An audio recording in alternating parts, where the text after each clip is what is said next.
Hello and welcome to NASA's Jet Propulsion Laboratory in Southern California. It's been a very exciting morning here. Earlier today, NASA's Ingenuity Mars helicopter completed the first powered controlled flight on another planet. And we are here now to tell you more about how that went. I'm your host, Jari Cook of the JPL Digital News and Media team, and I'm joined here by key players who helped make this helicopter flight possible. We are going to start with some opening remarks, but I'm going to introduce the panelists first. First, you'll hear from Steve Jurasik, NASA's acting administrator. Next, you'll hear from Michael Watkins, director of JPL. And then we have a set of panelists for more discussion. Thomas Zurbuchen, NASA's associate administrator for the Science Mission Directorate. Mimi Ong, Ingenuity project manager.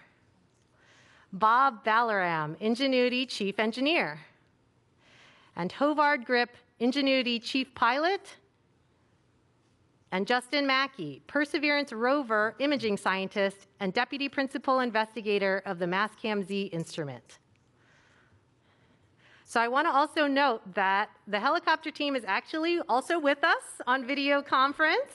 They can't join us because of COVID restrictions, but I just wanted to take a minute and celebrate the first powered controlled flight on another planet. Yay!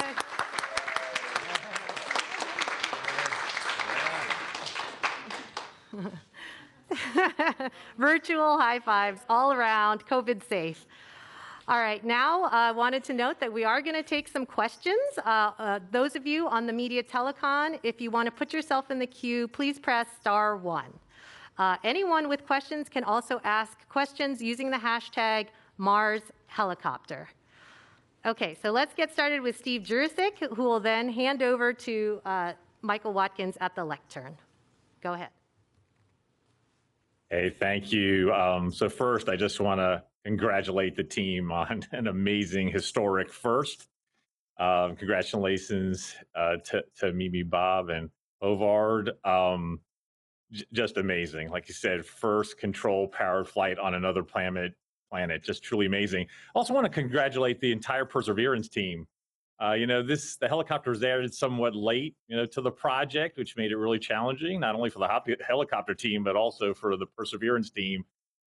So for John and Matt and the Perseverance team who had to figure out how to integrate the helicopter on Perseverance and deliver it to the surface and deploy it, and for Jen and her team, the ops team, who supported this historic first flight. Congratulations to everybody. This was really a all hands on deck effort. It involved Aeronautics Research Mission Directorate, the Space Technology Mission Directorate, and the Science Mission Directorate. It involved JPL, of course, but also the Ames Research Center and the Langley Research Center. It was really a unique, somewhat unique integration of our aeronautics research talent and capabilities and our space systems development capability that really was able to accomplish this amazing flight very early this morning. I feel like I've followed along with the team while I was at Langley and then at headquarters in Space Tech, and then in the associate administrator role. I make a trip to JPL about once every year, and they'd always take me over to Mimi's lab, the Mars Helicopter Lab, and Mimi would tell me what they've accomplished and all the challenges they've had and what they've had to overcome. And her just excitement and enthusiasm for making this happen was infectious. I think her leadership, along with the talent of the team, made me believe that they could do it, and they did. So again, congratulations. Many challenges, including having to complete the helicopter development during a global pandemic. They had to get the size and weight of the helicopter down so they could achieve, lift using rotary blades in a very thin atmosphere. And then, of course, they had another late challenge with having to do a software change and update, and do that with a helicopter 180 million miles from Earth. So just an amazing job. This really is a Wright brothers moment. It's the start of a whole new kind of planetary exploration, and we'll build on Ingenuity's success to see how we can deploy this capability on future Mars missions. We have this evolution of exploring planets in the solar system. First, we do a flyby, then we'll do an orbiter mission, then we'll do a lander mission, then we'll land a rover, and now we've added another evolutional capability there, flight on another planet. Ingenuity was a technology demonstration, an experimental mission, but its success is truly remarkable, and it gives us this new capability. I believe, along with Mike and Thomas, that we should be doing these types of technology demonstrations on all our science missions to take advantage of the ability to prove out new technologies and capabilities that will then feed forward to even more ambitious and productive missions in the future. So you all have exemplified what it means to be part of this amazing NASA team. Many organizations, and you came up with this dream and this innovative idea, and you overcame all the challenges and made it happen. This could not be more proud of the team. Again, in the global pandemic, launching Perseverance, landing Perseverance, and now deploying and flying the helicopter, just incredible, and congratulations again. You all really personify the motto of Dare Mighty Things and embody our nation's spirit of persevering even in the most challenging situation. And you are providing inspiration and advancing science and exploration for not only the United States, but for the world. So congratulations again. And with that, I'd like to hand it over to Mike Watkins. Okay, thank you, Steve. It has been a great day here at JPL, and we're very proud that we are continuing to be at the forefront of daring mighty things in planetary exploration. And I wanted to build on something that you noted, which is that Ingenuity is a technology demonstration, right? It builds for the future. And in many ways, it is a perfect example of how we need to be doing technology and how we need to develop technology. And the brilliant engineers, some of whom you'll see in the orange shirts, came up with the idea for Ingenuity, for a Mars helicopter, before we had a name Ingenuity, over 7 years ago. And there was a push from technology, but it wasn't quite clear at that time, was it really the right instrument? Was it really the right thing, a helicopter, to put on the Perseverance rover? And so we did what we felt was right, which was we stuck to it. And we kept working on the Mars helicopter. We kept overcoming technological hurdles, and we kept showing why it would be valuable as a scientific instrument in the future. And a combination of rugged support from JPL in terms of technology development, as well as NASA headquarters, and an exceptional team that overcame all the technological challenges one by one until it became obvious that the right thing to do was to put it on Perseverance and fly it to Mars as a full demonstration. And I think that's the kind of partnership, the kind of push of technology and pull of science that we are now seeing to be very productive within NASA. And actually, we're working on several other missions that have technology components, much like Ingenuity, but going to other parts of the solar system as well. Now, our brilliant team has overcome a number of challenges. And for those of you that remember, back in 1997, we had a mission called Mars Pathfinder, and it had effectively a technology demo called the Sojourner rover. And that freed us up from being in the place we stuck the landing to being able to drive around. And now of course, those rovers have become Curiosity and our latest Perseverance, capable of driving tens of miles on the surface and going to the best places for scientific discovery. Well, what the Ingenuity team has done is given us the third dimension. They've freed us from the surface now forever in planetary exploration, so that we can now make a combination, of course, of driving on the surface and sampling the surface and doing reconnaissance and even scientific experimentation on inaccessible places for a rover. And I think this is exactly the way we build the future. And I think you'll hear a lot more about the scientific promise rotorcraft on Mars as part and other planets as part of the Science Mission Directorate portfolio. And to talk about the importance of Ingenuity and some of the future, I'd like to turn over to my colleague, Dr. Thomas Zurbuchen, who is the Associate Administrator for the Science Mission Directorate at NASA headquarters. Thomas. Yeah, thanks so much, Mike. And I just want to tell you, as I'm starting here, I'm just so proud to be up here next to Mimi, especially that team here also on the monitor. And I just want to tell you on behalf of all of us at NASA Science how proud we are of you and how we recognize how important you are for this particular success. So I just want to ask one more time, everybody, to join me in applause for the team.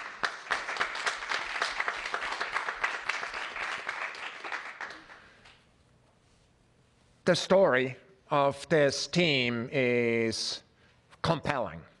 It's a story of a great, perhaps even a crazy idea initially. Many people, have a really hard time. It turns out we all have a hard time, finding that right line between crazy and innovative. It turns out we're often wrong with that line. A crazy idea that was being developed, and this team put that idea into reality. The most important thing that takes, of course, is hope. It's the hope that that is actually possible to come together with with everything this team has, with the personal education, with the commitment to success, and with learning from each other until it actually works. So for me, what I want to point to is the first picture here. And I want to just tell you, this picture means two things for me. On the one hand, I recognize that this picture was taken from the Van Zyl Overlook. And my friend Jacob is no longer with me. I see in this picture because I know that he was an important part of making this helicopter happen. The second thing that is important in this picture is what you don't know right now as you look at it. It's actually the after flight picture. And so it landed there, and it landed on the surface after this flight, and it did so safely. And so for me, again, what I see in this is now not only this amazing little machine, but the team that actually achieved that. And it relates this to a story that's 117 years apart and 173 million miles apart, a story that actually started even earlier with a little toy that a father brought home to two kids. They were about 10 years old. It's a rubber band with a little rotor. It's a little toy that never got out of their mind. They became bicycle mechanics, and they started working on this and actually did that famous record in 1903 when they achieved first controlled flight on this Earth. So when we look at the previous picture that I just showed, I want to just tell you that in homage of this amazing achievement, we have designated, and please pull up the next picture, have designated this landing site as the Wright Brothers Field. We are so excited to have these two stories, the story of Ingenuity and their team, related to the Wright brothers. And I just want to tell you, as we go forward, actually, that connection has already been made, and we talk about it. I have here in front of me a little sample of the flyer, actually, the actual fabric that did that historic act in 1903. And what I want to show you in the next movie is actually how this sample, you see there's a piece missing in what I just showed you. In the next movie, I show how this piece that is missing was actually included on this flyer, and this morning made history together with it. So for me, Mimi team, Ingenuity team, history connecting those two amazing stories together has been made this morning. And why don't you tell us more, Mimi Young, about it? Right, thank you, Thomas. Well, our team has been working over 6 years, some even longer, towards that dream of experimenting the first ever flight at Mars. And this morning, our dream came true. If we can play this video, this is taken from Perseverance rover, video of our dream, just beautiful.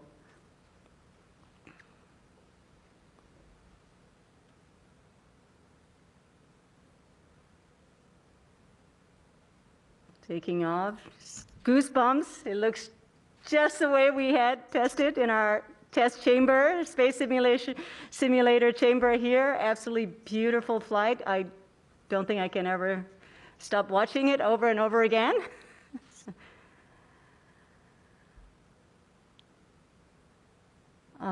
And lands. Well, when things work, it looks easy. I would like to take this opportunity to remind how difficult it is to fly a rotorcraft at Mars. First and foremost, because the atmosphere there is so thin, right? About 1% compared to that at Earth. That's like on Earth being elevation 3 times the height of Himalayas. So the air is very thin, and Ingenuity had to be really light, small, and has to be able to fly in this thin atmosphere and survive on its own. It did all of that under 4 pounds. So Bob Belram will be talking more of that, but I did want to remind that. Well, this morning was an incredible moment. Our team reaction here this morning, this video. It was around 3:30 a.m. this morning, but it sure didn't feel like early in the morning. It just felt like a very normal middle of the day, extraordinarily exciting. We have data products confirming that we unpacked image and 1 Hertz data. This is downlink handing off to flight control for telemetry analysis. Swash plate servos appear healthy. Overall actuators appear healthy. This flight control confirming that we have EVRs from Ingenuity. Ingenuity is reporting having performed spin-up, takeoff, climb, hover, descent, landing, touchdown, and spin down.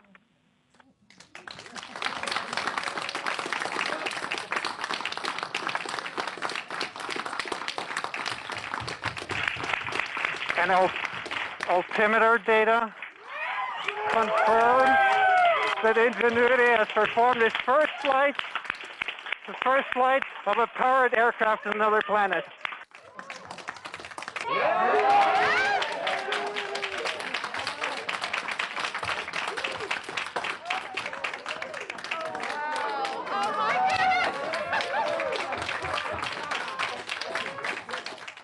It's unforgettable day, unforgettable day. And, you know, it's all about the team to start with. Really, you know, our team across JPL, Ames, Langley, with our industrial partners, AeroVironment, Qualcomm, Celero, Lockheed, others. We were a team. I mean, just a strong team. And during this morning downlink, I did say that we had many friends who contributed to our success. Okay, and including Perseverance rover team and many, many others. And some of them are far away now. And again, as Thomas mentioned, Jacob Van Zyl, I'm sure you were watching our first flight from the Jacob Overlook. So we're thinking about you, David. I'm thinking about you, Jacob. So with that, this early morning flight, what it means for our mission success. Mars Helicopter Ingenuity Technology Demonstration Project has 3 goals in line with NASA's agency-level objectives. So the first is to show on Earth that it is possible to fly power control flight at Mars. We did that before we were launched. And then the second goal was to actually fly at Mars. We have done it. This is the first time I've been able to say we've done it. And the third goal is to get data back that will inform engineers that are going to design, that are designing future generations of Mars helicopters. And we have done that too, and we're going to continue. So beyond this first flight, over the next coming days, we have up to 4 flights planned, and increasingly difficult flights, challenging flights, and we are going to continually push all the way to the limit of this rotorcraft. We really want to push the rotorcraft flights to the limit and really learn and get information back from that. So with that, I'd like to hand over to Bob Belram, our chief engineer and really the innovator of our original design for Mars helicopter. Over to you, Bob. Thank you, Mimi. First, I'd like to just take a moment to thank all of you who have been on this journey with me. There's been many a technical conversation, many a late night, many a test, and I want to thank all of you who have been part of that, and your families and your loved ones who helped, get us to this point. Ingenuity itself is extremely healthy at this point. In fact, she's even healthier than she was before this flight. She shook off some of her dust that had been covering her solar panel and is in fact producing even more solar energy than before. The batteries are looking good. The communication system is fantastic. The landing gear appears to have worked well. All the servo mechanisms and motors are doing great. The computers and the avionics behaved flawlessly. So all in all, it's in a perfect state. And I'm just really excited to see what all she can teach us over the next few weeks as we explore aerial mobility on Mars. And with that, Howard, if you can tell us about exactly what happened during this flight, that would be great. Thank you. Yeah, this flight was all about proving that it is possible to fly on Mars. So to that end, what we had instructed Ingenuity to do was to climb to altitude of 3 meters, hover there for a little bit, about 5 seconds, then make a turn of about 96 degrees, hover for another 20 seconds, and then go to land again in the same place that it took off from. And that's what we told Ingenuity to do, and it did exactly that, and it did it just perfectly. From everything we've seen so far, it was a flawless flight. It was a gentle takeoff. At altitude, it gets pushed around a little bit by the winds, but it really just maintained station very well, and it stuck the landing right in the place where it was supposed to go. When we were looking at the downlink data this morning, one of the first things, or one of the most important things that we were looking for was this plot that you can see, which is a plot of the altimeter. That was really our first indication, or real proof, I should say, that, yeah, we really did leave the ground. We really did fly. In addition to this kind of telemetry, during the flight itself, Ingenuity was telling us all along what it was doing. And so what we were able to do with that data is we could take that data and reconstruct the flight and create an animation out of it. So what we're going to see here is such a reconstruction where we've taken that engineering data and animated the flight accordingly. And what that allows us to do is it allows us to look at the flight in a different way, for example, from different angles, up close, and see kind of the small motions of the vehicle.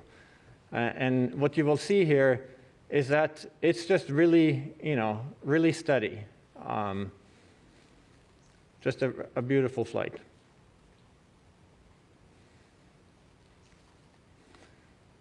This is the initial hover, and then a turn. And then hover again for 20 more seconds.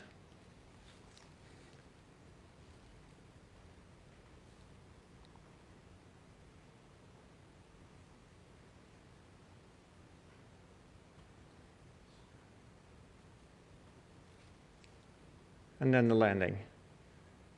And just the tiniest little bounce that you can see there on the landing. And that is also completely expected. I think we have a video as well from the rover that we looked at before that we're going to see again. And this again, shows us the same thing, this time with real images from the vantage point of the rover.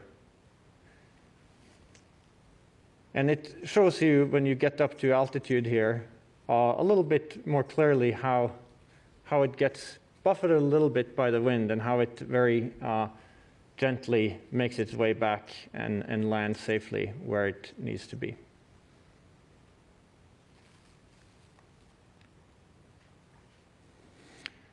And what's exciting about this is a flight that we've done hundreds, if not 1,000 times before, but always in simulation.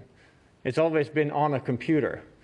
And to see it now finally happen on Mars and happen exactly the way that we imagine it is just a really incredible feeling. Now, while it was flying, it has to keep track of where it is. And the way that it does that, in part, is by taking images of the ground below it, 30 images per second, and analyzing those in order to understand how it's moving. Now, those images are primarily there exactly for that purpose, not necessarily there to be looked at, but it turns out, we grabbed a few of those images and downlinked them to Earth this morning, and it turns out they're absolutely stunning in what they show. What we see here is Ingenuity taking a picture of its own shadow right below it, and I think this is just a stunning image, notwithstanding the fact that it's a low-resolution black and white photograph.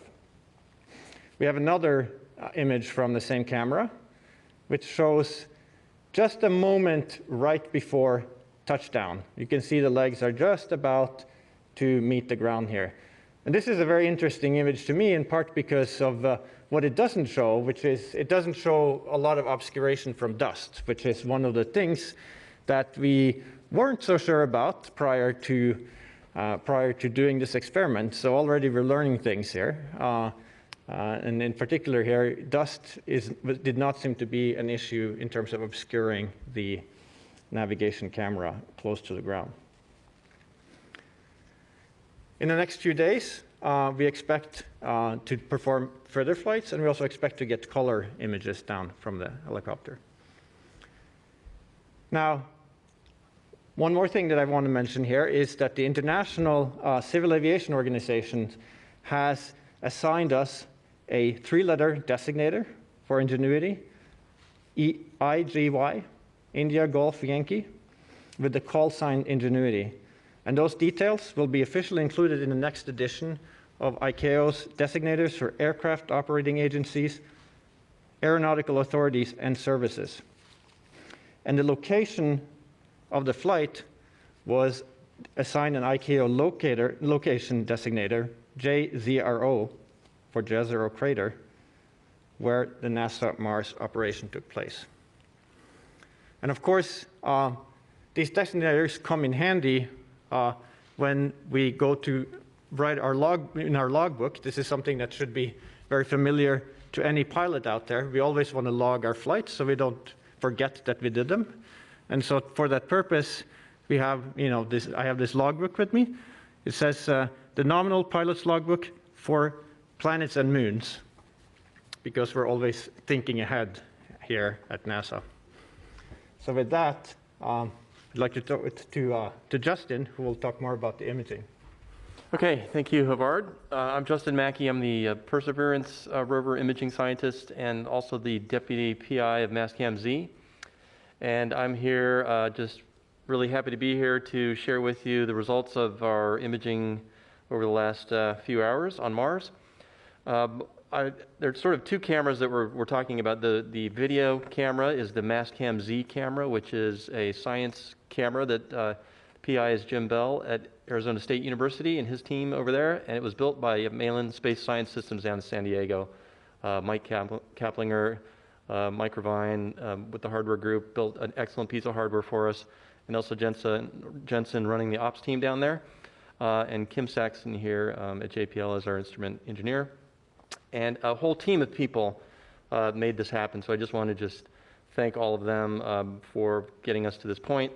And then the other camera, I'll show some pictures from the ECAM system, the navigation cameras on the rover with our ops team. Those cameras were built here at JPL and our ops teams, Nick Ruoff and Amy Culver.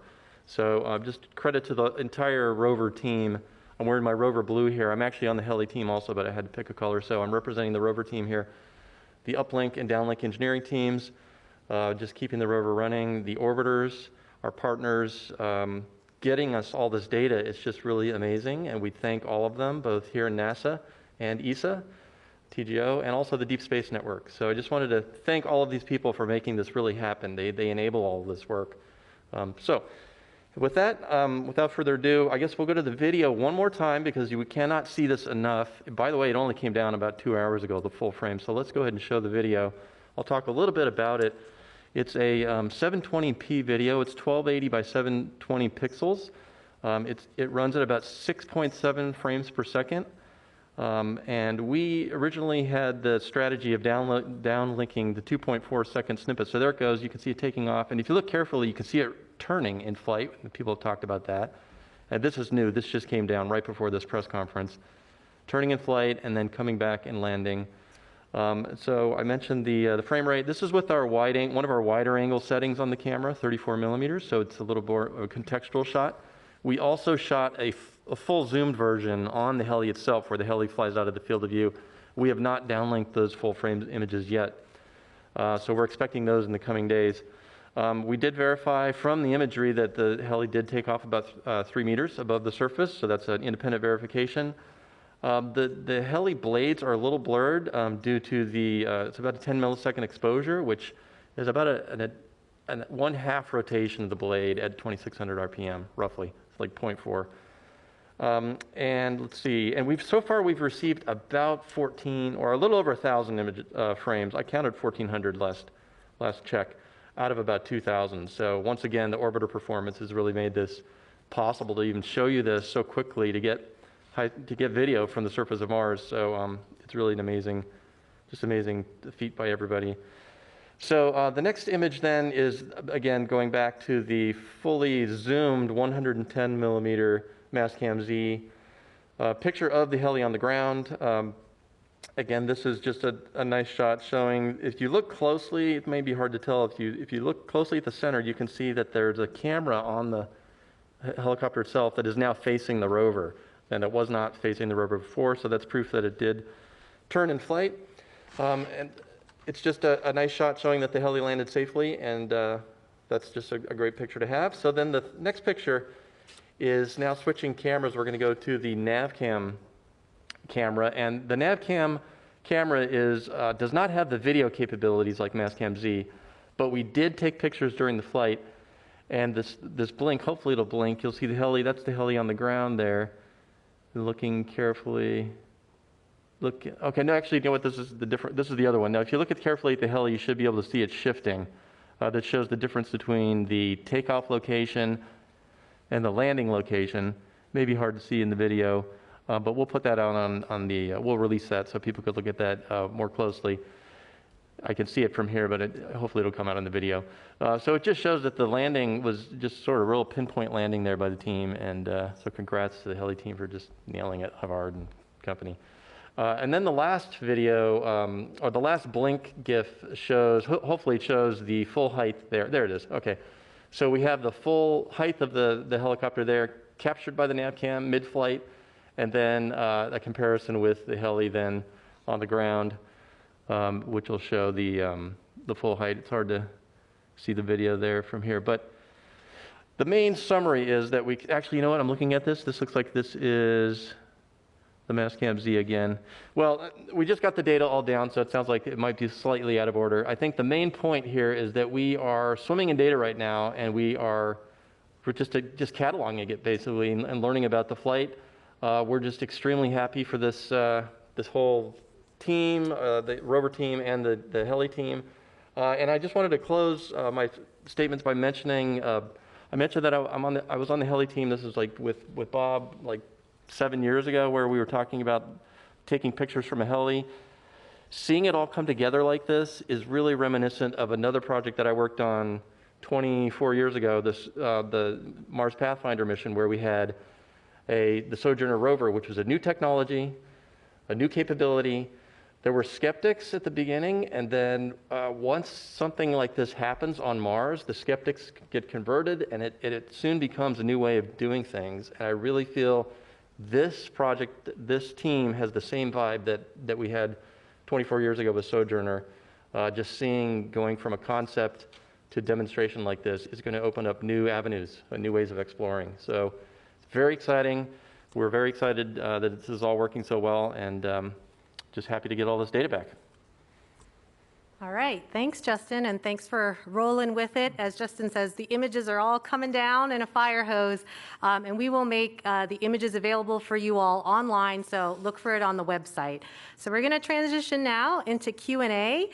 So a reminder for our colleagues from the media, if you're on the telecon line, please press *1 to get into the queue. And for others who are using social media, you can use the hashtag #MarsHelicopter. Our first question on the media line comes from Marcia Dunn of the AP. Yes, hi, congratulations. I've got a couple questions for the chief pilot, I believe, Mr. Grip.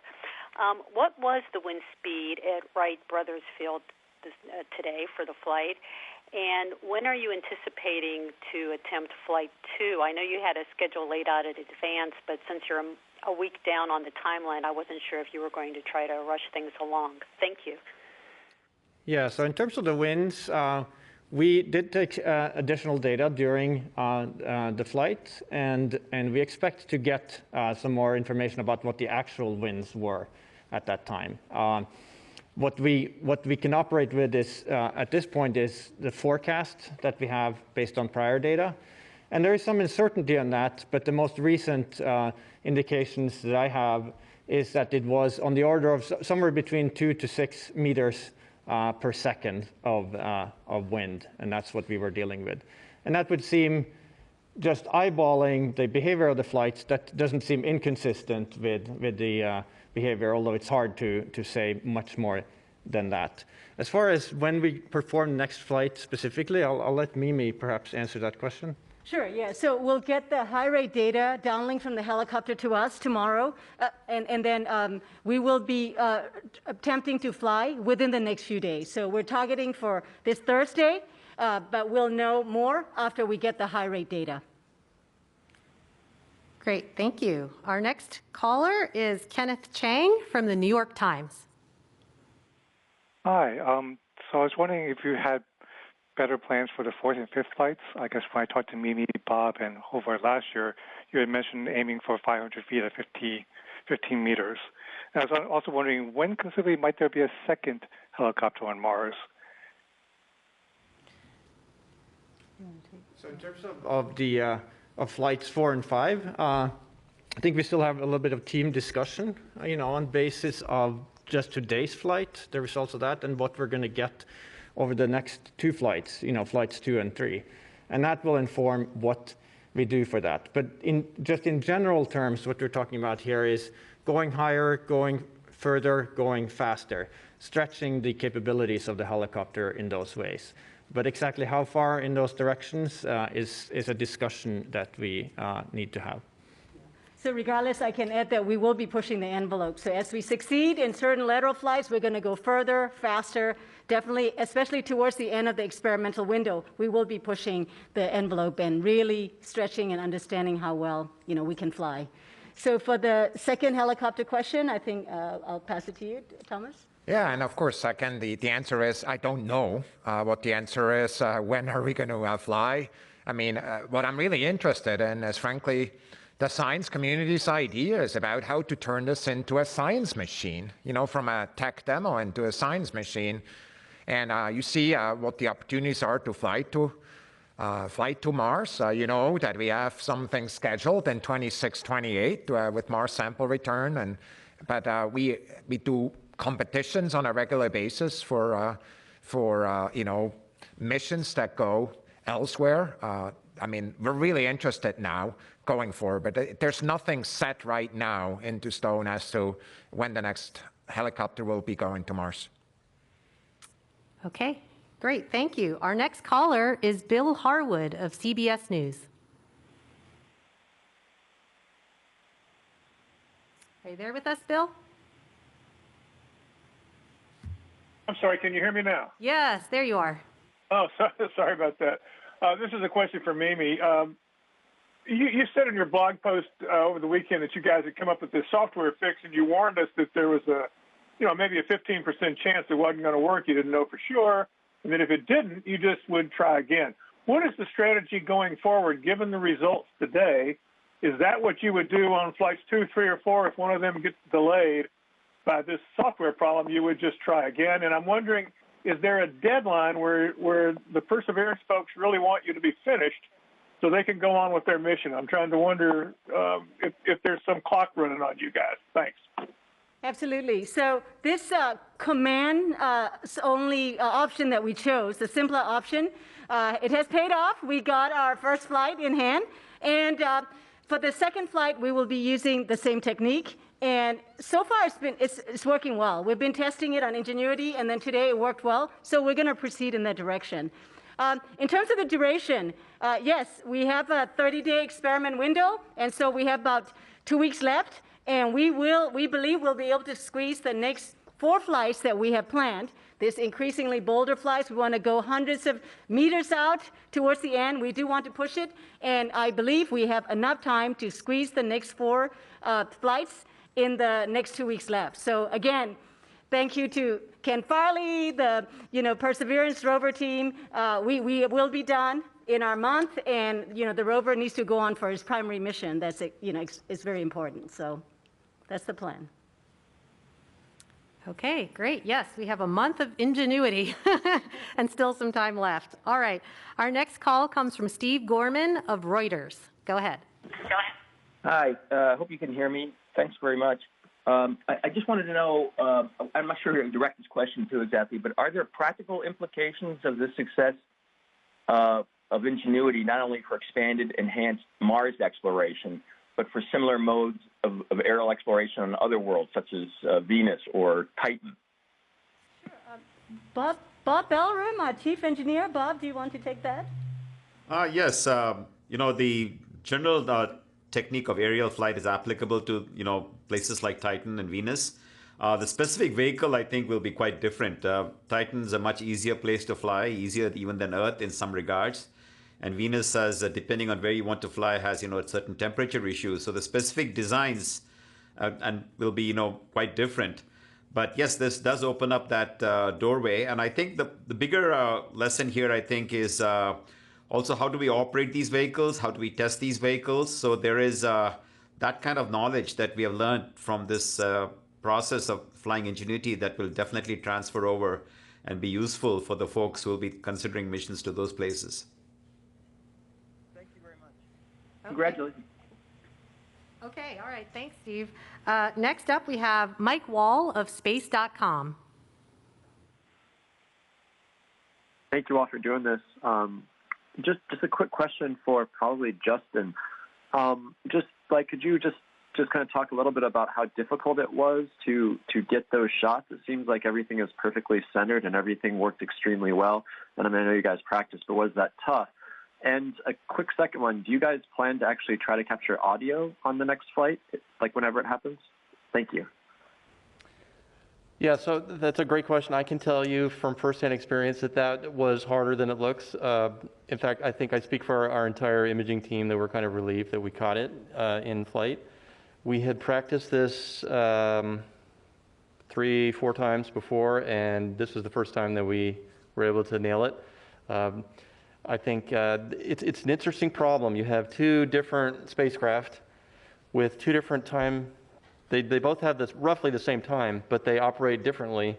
And so characterizing how the heli operates when we tell it to go compared to how the rover does its thing is actually tricky. And I mentioned before, we had to do this with the Sojourner rover too. 2 different robots with their own system. We had to do the same thing here. And I think it's a credit to the team that we kept trying and over. And we were having debates, should we do one long video at one spot or do scatter shot? And so we ended up doing a mixture of both. And the fact that it worked out so well is just amazing to all of us. And we're very happy to be able to show these videos today. So that's the long answer. But it was tricky. I'll just say that. And like I said, we're all breathing a sigh of relief.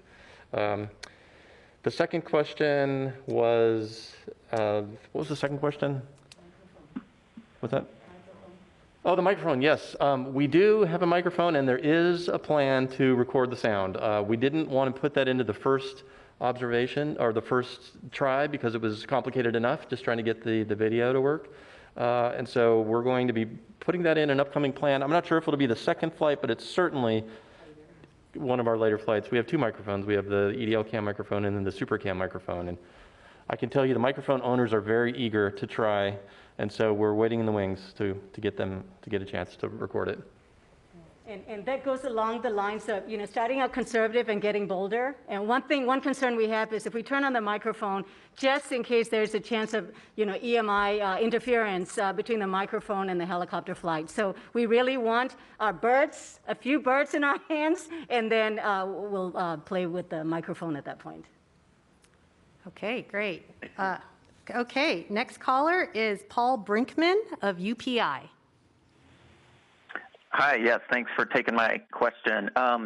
Mimi, I guess I would like to know, you kind of hinted at this several times. Do you actually want to or expect to see Ingenuity crash at some point because you've pushed it to its limits? Is that kind of like the ultimate test to see how far it can go? Or what do you ultimately think its fate will be? I've heard some people just in idle conversation wondering if it could tag along with Perseverance to stay in communication range. So what will its ultimate fate be? Well, my current view, I believe, we're together on the team. We do want to push it to the limit. And ultimately, Thomas, Mike, just getting your permission. Really, because by going faster, further, our models are checking out at this time. They look good. They matched, our models match what we saw in our test chamber. The flight today perfectly matched, what we were predicting. And so, but we want to push. We want to push against the wind. We want to push against the speed. And ultimately, we expect the helicopter will meet its limit. But that information is extremely important. This is a pathfinder. This is about, finding, is there any unknown unknowns that we can't model? And we really want to know what the limits are. So we will be pushing the limit very deliberately.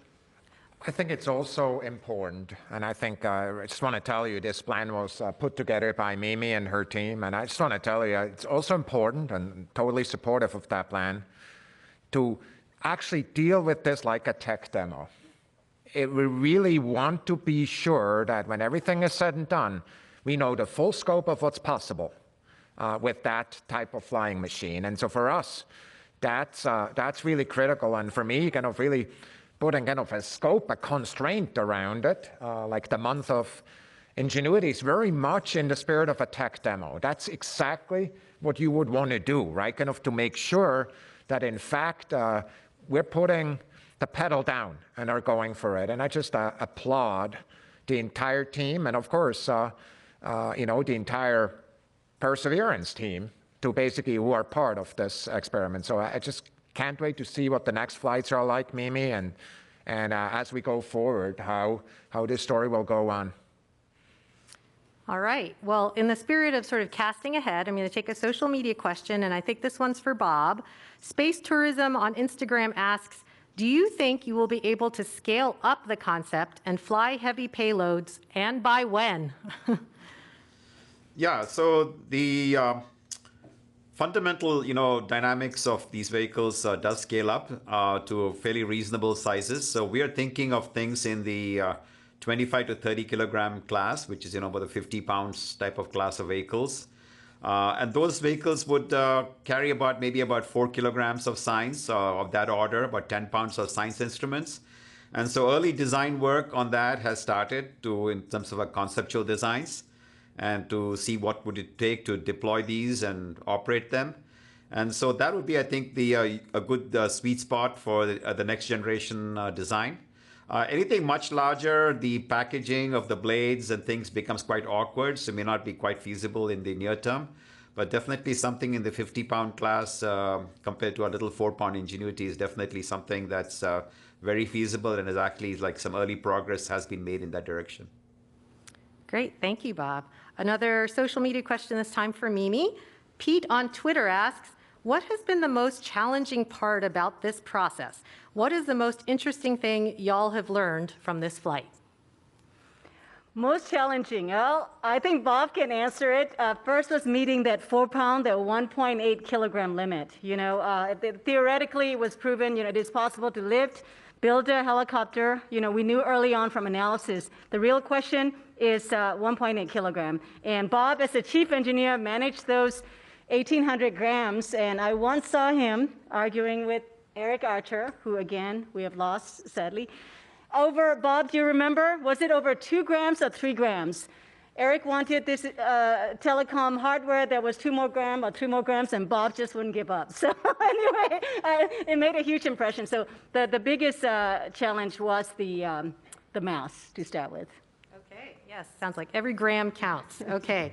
All right, we're going to go back to the media lines, and next up is Amina Khan of the LA Times. Hi, can you hear me? Yes. Hi, thanks so much for taking my question. I have a couple. We've touched upon this a little bit already in some of the questions, but I'm just sort of wondering, you know, in your wildest imaginations, we talk about Sojourner being the trailblazer for all these other rovers, and you know, all of the ones that followed have been so sophisticated. What is the most powerful and sophisticated type of flying planetary explorer you think we might have in the next year, in the coming years and decades, and what kinds of worlds might they explore? Could you sort of, you know, wax imaginative and think about what the potential really is here in some specific but imagined ways? I'm not going to hold you to it. I won't come back in 10 years and say, hey, where's my rover on, where's my flying rotorcraft on Neptune or whatever? But I'd just like to see, so where do you think this could go? Thomas, you want to take this one? So the first application of flying vehicles, of course, is track and fly at Titan, in which we have a very different vehicle. And Bob already mentioned it's kind of in many ways simpler because of the stronger atmosphere at Titan than the Earth even. I want to just point out one point I'm sure everybody is thinking about already, but knowing how to fly a vehicle like that may actually have applications on Earth too. I mean, you know, it's that planet up there. At these very high altitudes, there's interesting science that I'm sure our Earth science friends are thinking about also now, and whether they're here at JPL and elsewhere. I do believe that the primary application beyond that is really going to be at Mars. And frankly, what is in my mind, right, when I look at this, is the you know, that much of the science, when there's a lot of papers written about, you know, from the reconnaissance orbiter, Mars Reconnaissance Orbiter, is about areas where we cannot bring a rover there. Like, you know, crater walls are really exciting with perhaps, some people say, water seeping out there or some kind of watery mix. Like, is that really the case? Well, to actually figure that out, frankly, you want to probably fly there. The final point I'm going to make is, right after the technology demonstration, it's usually a pretty bad place to figure out how big the boxes in which the solutions live. And I was not there, of course, at Sojourner. But, you know, we are here from 97. We're here, and we have Perseverance rover, and is basically enabling sample return. And for me, like, did in fact the Sojourner people think about a sample return of one of the core applications of this kind of mobility? Perhaps they did, but the point is, that is where we're investing major effort and, you know, dollars, attention. And frankly, without mobility, I do not know how we could do this. And it's an absolutely critical science application. So the most important thing to learn about these things, it's very hard to predict the future. All right. Justin also wanted to add something. Yeah, I just wanted to say, you know, 24 years from now, it'll be 2045, if I did my math right. We've been up since 2 in the morning. So I think that the people to answer that question are maybe people watching this press conference right now. The kids in school, the kids studying, working hard, learning about science and technology. I think the answer to that question is up to you. So those of you that are getting inspired by this, go into fields of science and technology and decide for yourself what does the future look like. I think that's what the group here did, and we just try to be an example to those watching to give you that opportunity to answer that question. Thank you. And just a clarification on Ingenuity and testing it to the limits. Are we looking to fly it as far as possible or as hard as possible, if that makes sense? It is a question that I don't think we're fully decided on yet, where exactly we want to push it. As I mentioned before, You can talk about flying higher, you can fly farther, you can fly faster. Those are three particular areas where we'll be looking to in terms of possibly stretching the capabilities, assuming that things go well over the next 3 flights. That's where we'll be looking, but exactly how we prioritize between those different things, I think is still a discussion that we need to have as a team. Thanks so much. Thank you, Håvard. I think the gist was that it's hard to look into the future, but thank you for the glimpses into the future. Our next caller is Eric Mack of CNET. Yeah, hi, thank you for taking my call. This is looking a little bit far down the road, but I know that NASA has an entire technology transfer office and often likes to spin off its technology. So I wonder if there's been any discussion within the agency of possible applications for this technology here on Earth. So I did not check with the Technology Transfer Office, of which we're really proud. There's a number of technologies that were, transferred in many different applications. In fact, I met one of my friends told me that he started a whole business based on one of these technologies. I just only learned about this recently. I would not be surprised if a company somewhere basically says, this is amazing technology, I want to learn about it, or whether or not the work is in this particular, in the research arena, like where we're working, or in other arenas that one could imagine, right? I mean, like so much of this is in the area of dreams, right? I've been thinking, I can't get out of my mind the amazing movie footage this would be if we saw somebody going up Mount Everest and seeing a kind of a drone on the outside actually covering that from there. I mean, nobody has ever seen this, how would that look? I'm not aware of any negotiations right now, but I'm sure if there's interest, the team is ready to support it. Thank you. Great. Okay, next caller is Stephen Clark of Spaceflight Now. Go ahead. Thank you, and congratulations to everyone. Stephen Clark, Spaceflight Now. A couple of questions. One for Håvard. Do you happen to know the velocity, vertical velocity at takeoff and touchdown of the helicopter? And also, maybe Mimi Ong can refresh my memory on the flight plan details for flights 2 and 3, since you have those, I think, already planned out. And just refresh my memory on the altitude and distance planned on those. Thanks. So I think the question was about the philosophy for takeoff and landing for Ingenuity. And so to take the takeoff first, the way that we take off is we boost off the ground with the fixed, what we call collective setting, that basically provides a thrust that's well above what the aircraft needs to hover. So it sort of boosts off the ground with limited control in that very initial, split second. And then once it separates from the ground, against just a few centimeters of altitude, then we take full control of the vehicle and guide it up to the altitude that it's going. And that is because we don't want to be fighting against the ground with the legs on the ground. We don't want to be fighting with it by applying full control at that point. We want to separate cleanly, get out of ground effect, and then continue controlling. On landing, our philosophy here is to basically fly towards the ground at a constant speed. In fact, Ingenuity is commanded to fly through the ground and then just stop doing that when it detects that it's not able to do it anymore, because that means it's met the ground. So it uses the onboard inertial measurement units in order to detect that it's stopped making progress downwards, and then it instantly lowers the collective to stop producing thrust and settles on the ground.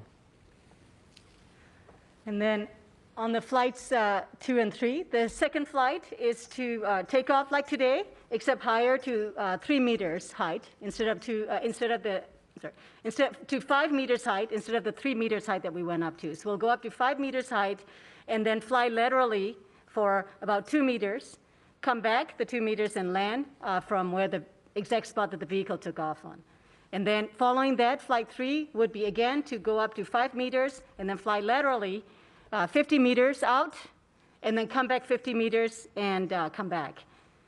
Any other description you want to add to those flights, Håvard? Yeah, no, that about captures it. So it's sort of taking things stepwise. Again, the next flight we will be testing higher altitude, so that will be one aspect of it, and then the ability to track to different waypoints that aren't co-located like we have here. And then for that third flight, we would be translating further, and at that point also faster. Normally 2 meters per second is the forward velocity that we'll be using for that third flight.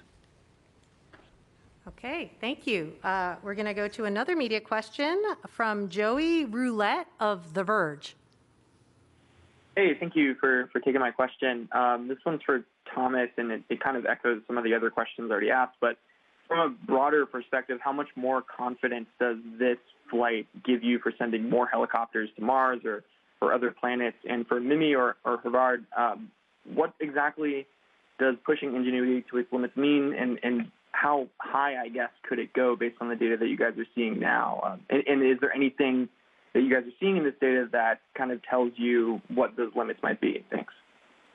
Hey, Joe, we really appreciate the question. Look, I mean, I think of exploration, there's a box somewhere in my mind in which kind of all the things we know how to do are in that box. And kind of every mission that we're flying is a combination of the things we've already proven. Well, since this morning, there's an entirely new tool in that box.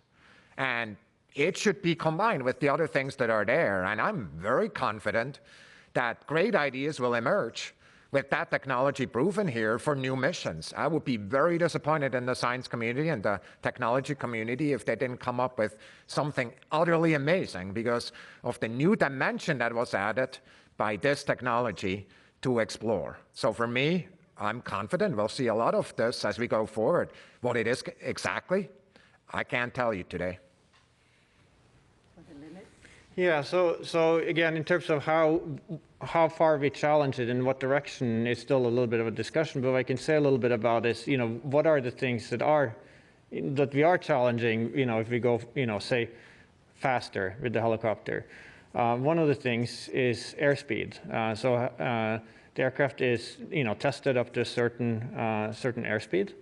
And so by going faster, we would be challenging those limits. And that challenges the aircraft in terms of its stability margin, its ability to handle those larger airspeeds. Another aspect that we're challenging in that regard is the navigation system, because as I mentioned before, we navigate by taking images of the ground below. And as we're traveling faster over the ground, those images, the features in those images disappear from view faster. And so that's another limiting factor, if you will, that we're pushing up against as we start to go faster with the helicopter. In terms of altitude, a main limiting factor there is our altimeter, which is actually a laser rangefinder that measures the distance to the ground. And so we're limited by how high we can fly before that stops working properly.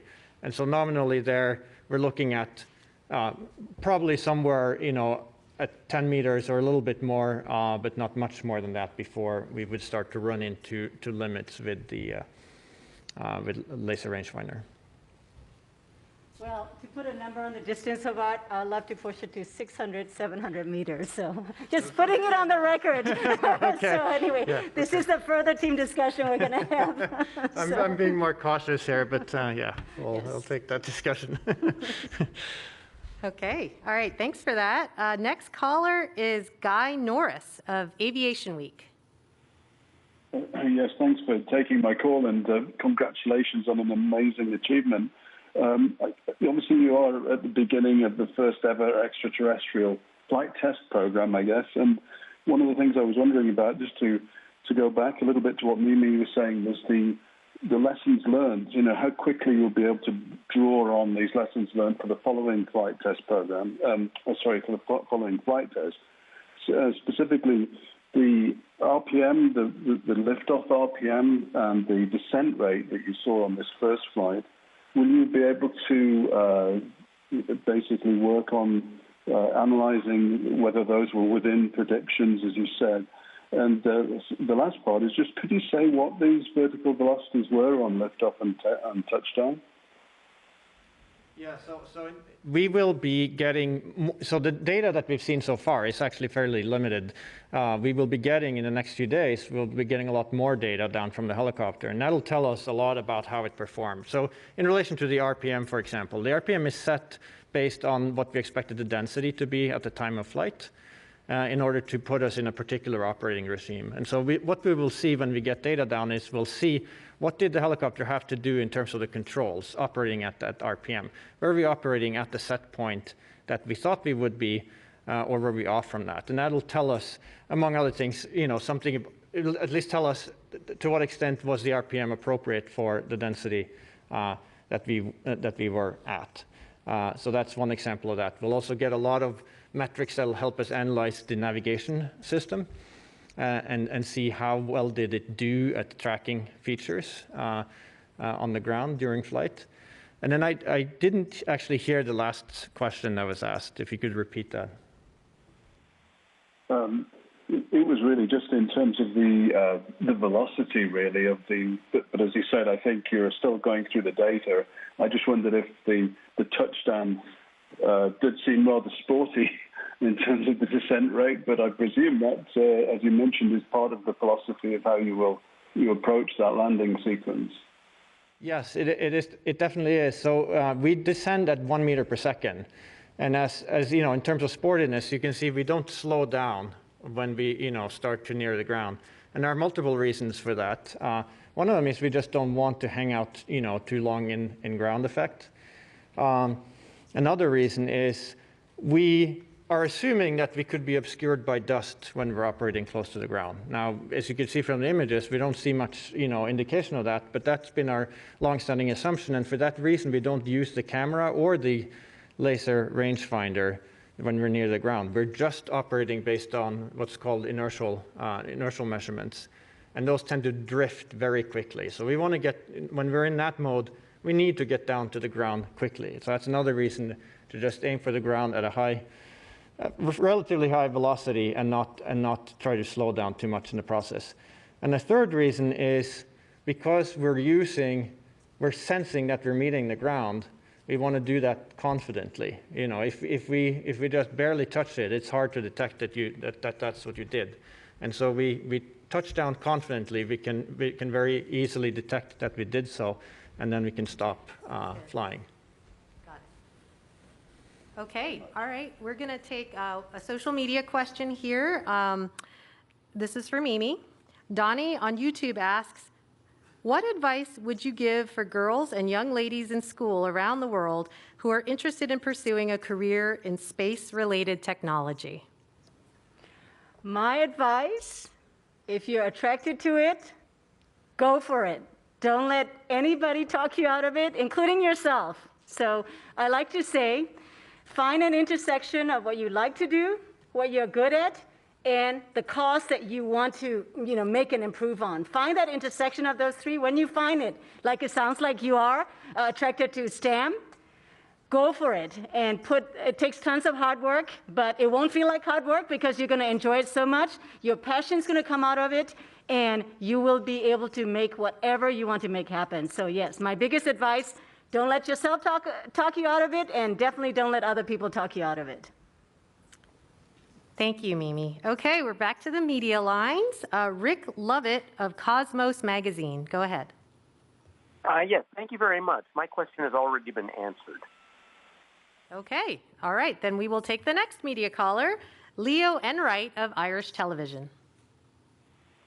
Thanks very much, Jairi, and congratulations to everybody. I have a semantic question for Bob Balaram. Some people may not realize that we journalists are people who look over our shoulders and check what we write. In Europe and Asia, we call these people sub-editors.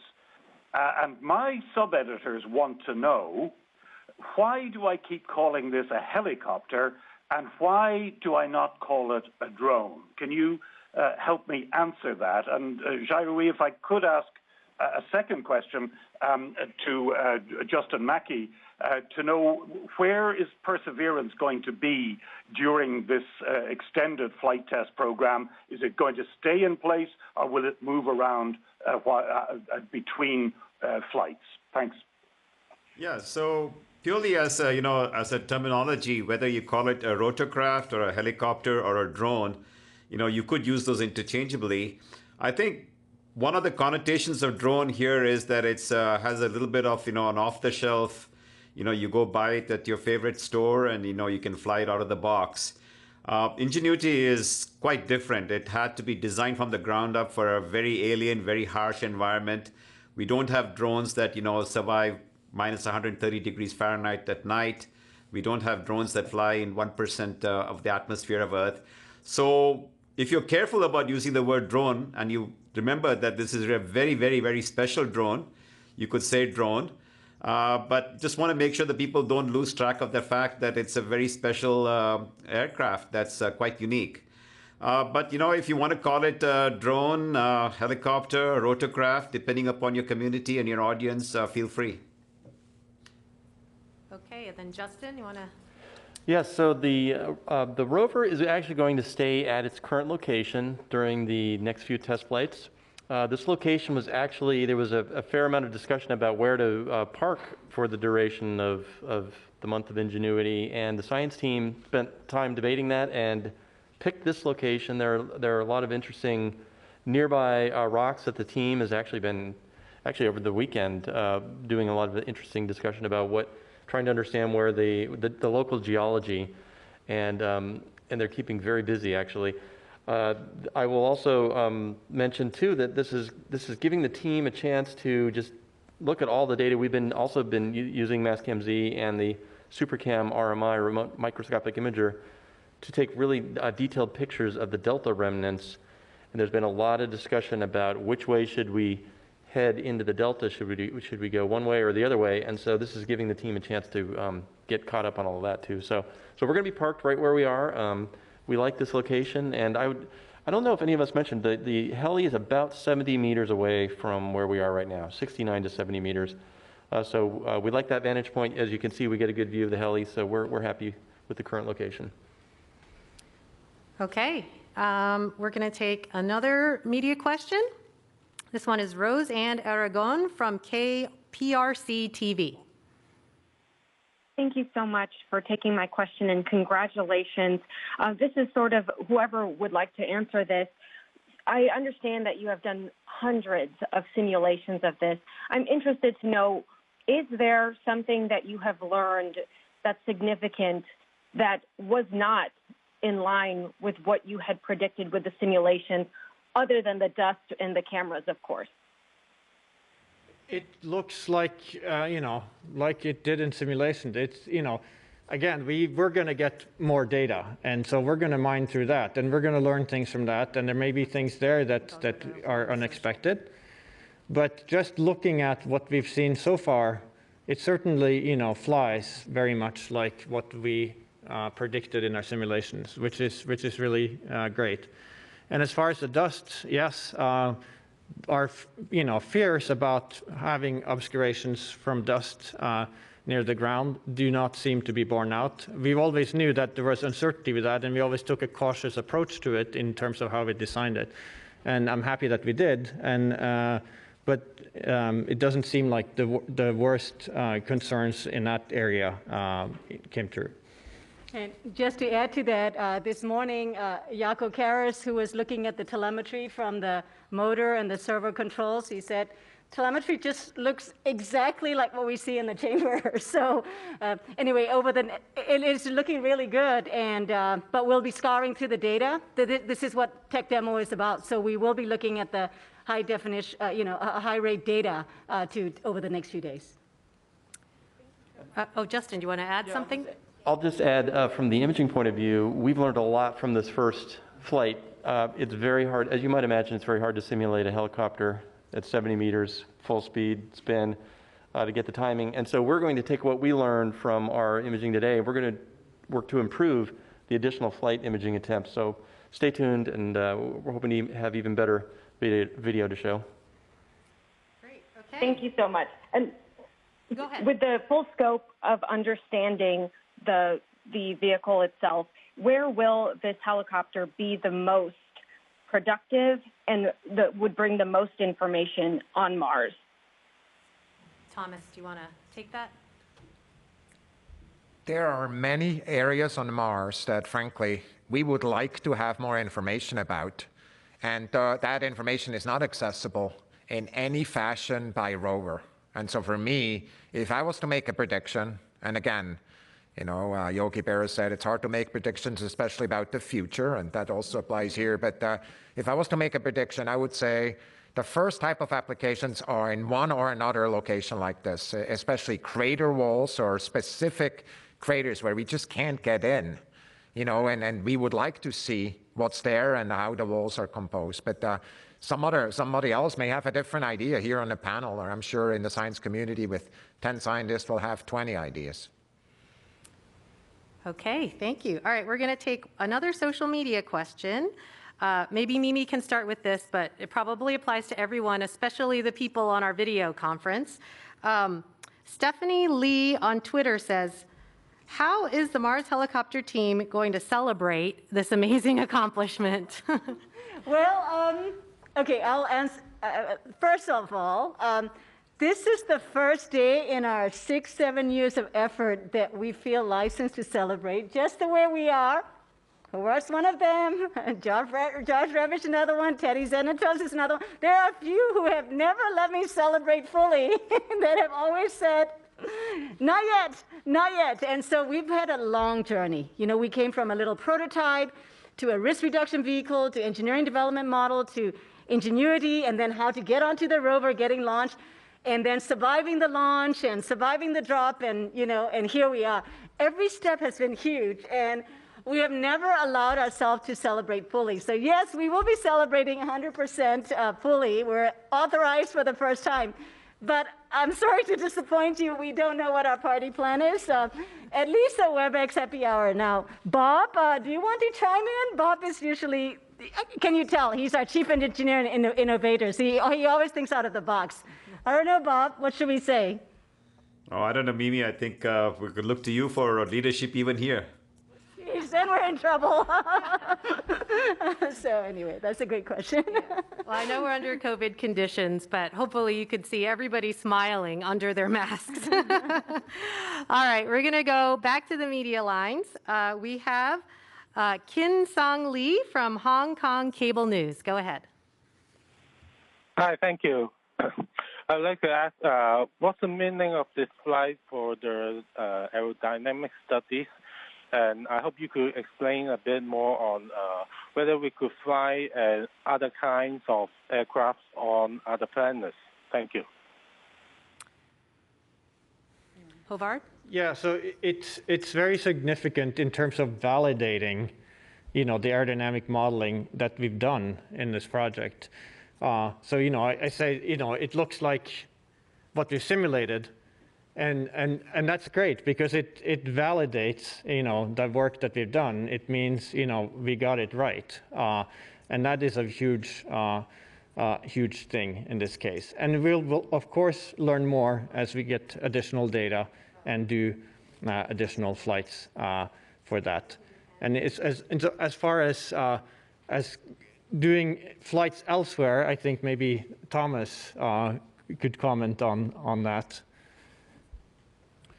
So I think there are a number of flights we would like to do on Mars, right? And we need to figure out what the right places are to go and the right applications for that. And my hope is that science communities around the world are starting to focus on this. Going to Titan is something we're already working on right now with a vehicle called Dragonfly that is under development. And even though that's a very different atmosphere aerodynamically, a lot of the lessons learned here is how to test these vehicles and how to get them ready and actually put them in place. I think a lot of these lessons learned here are actually utterly applicable. There's other bodies, of course, in the solar system with atmospheres, and I would not be surprised if great ideas can come about to go to these as well. But those are the two obvious places to think about right now. Okay. All right. We have another caller on the media lines, Ken Kramer of Space Up Close. Go ahead. Thank you very much, and congratulations to the whole team. I have a question. For the fifth flight, if you get that far, is there any possibility that you might fly the helicopter towards the path that you're going to drive the rover and then drive past? If you do that, would you then drive up to the helicopter and take some pictures of it and inspect it and see what it looks like? And for Thomas, do you have any room on the 2026 lander for a helicopter? Thanks. Well, for the fifth flight, after as much as I can push her bar to go as far as possible, I care about going really far and really fast. That number, which I'm really hoping is 600 meters kind of distance, and as fast as we can go is what we care about. I have to say I did share with Ken Farley and Mars 2020. We don't care which direction. We really want to push the helicopter flight in the distance. So I would like to turn the question over to Ken Farley and Mars 2020 folks, if there is a preferred direction. So that is a conversation to come. So from our perspective, we want to push the distance and the speed. So stay tuned. So you asked me, hey, Ken, you asked me about 26 or, the Mars sample return campaign. I just want to tell you, the Mars sample return campaign, the most important thing we need to do is keep it streamlined as possible. There's a lot of things we could be adding to this, and science instruments, this and other things, and frankly, the campaign that we have in front of us is very much focused on exactly one key objective, and that is to bring the samples back to Earth. And everything that we're doing is supporting that objective. So technology demonstrations, are a really critical part. I think Mike Watkins said it well at the beginning. We want to see wherever we can do it. I just want to also mention that for many missions, focus is a very critical part as well. And so often, what we need to do as explorers is have two opposing thoughts in our minds at the same time. So that's what's going to happen here also. Okay. All right. So thank you. We're going to take another media question. Manuel Mazzanti from Debate. Hello, everybody. Congratulations. NASA, JPL, the entire team, even the guys remotely. This is an historic day. Mimi, your enthusiasm is contagious, definitely. A question for you, or maybe for Havard. The 96-degree rotation of the helicopter was done to see how the helicopter responds to certain commands, or was it done to point the camera towards the rover? And I wonder if we are going to be able to see the rover from the Ingenuity perspective. So we wanted to make a turn because it's goes a little bit further than just a straight up and down flight. And the particular turn that we did there, the 96-degree turn clockwise, did put the camera, the return to Earth camera, pointed towards the rover. We did not take a picture with that camera during this flight, but it does set us up for potentially doing that for the next flight. As far as whether we will see the rover or not, it depends a little bit on exactly the state that the helicopter is in when the picture is snapped, because the camera is angled downwards at an angle where it doesn't see all the way to the horizon in level flight. And so you have to get a little bit lucky to catch the rover in that image. So we don't have any guarantees that we will actually have that. Thank you. Justin? I'll just add one thing to that, because people do ask that question about imaging the rover with the camera. The original intent or plan was to have the camera rotated in portrait mode, so that the long end of the field of view would look up just above the horizon, and we would take the picture of the rover.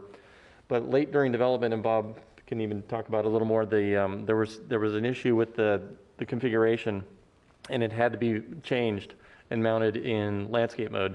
So that's the story of why it is tricky to get that picture of the rover itself. Okay, great. Thank you. And thanks to everyone for all of their questions. If you're a member of the media and you still have more questions, you can contact JPL's Digital News and Media Office. We will help you get interviews or everything you need. And if you're on social media, we'll continue to answer questions with the hashtag #MarsHelicopter online. So thank you, everyone, for this. And for more on Ingenuity, you can visit go.nasa.gov/Ingenuity. We'll put the latest updates there. And if you want to learn more about the Perseverance rover, visit mars.nasa.gov/perseverance. There's a link in there to the raw images. And so if you too want to drink from the fire hose, we have a place for you to go. All right, and if you're on social media, you can join our conversation at NASA JPL. Again, you can use the hashtag #MarsHelicopter. Thank you for watching, and go Ingenuity.